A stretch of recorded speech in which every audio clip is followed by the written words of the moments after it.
আরে আজকে তো সেই মজা হইতাছে। আরে হ্যাঁ, ঠিকই কইছস। আরে ভাই তোমার মাথায় টুপি, টুপিটা তো খুলে নাও। আরে আমি তো ভুলে গেছি গা।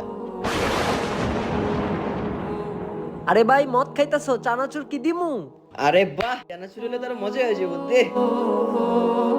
আরে বাহ, চেনাচুর আমি যে গোস্ত থাকতো আরো ভালো লাগতো। আরে ভাই চানাচুরি তো ওয়ার না দিল, আবার গোস্ত কই পামু এখন? আরে ভাই তোমরা বললে তোমাদেরকে গরু মাংস এনে দিমু। ঠিক আছে, আইনা দে। ঠিক আছে, এলো ভাই গরম গরম গুছলে আইছি। ভাই এই গোস্ত কিসের? আসিন না গরুর। আরে ভাই এটা তো শুয়োরের মাংস। কি? তবা তবা। আরে এখন তবা তবা কেন, খাও না। কি খামু? তুমি জানো না এটা আমাদের ইসলামে হারাম? এটা কি হালাল? নিঃসন্দেহে ইসলামের মধ্যে শুয়োরের মাংস হারাম। আর তোমরা যে এখন বসে বসে খাইতেছিলে, এটা কি হালাল? এই জন্য মদ ইসলামে হারাম, আর মদ মানুষকে ধ্বংস করে দেয়। হে আল্লাহ, আমাদেরকে মাফ করে দাও।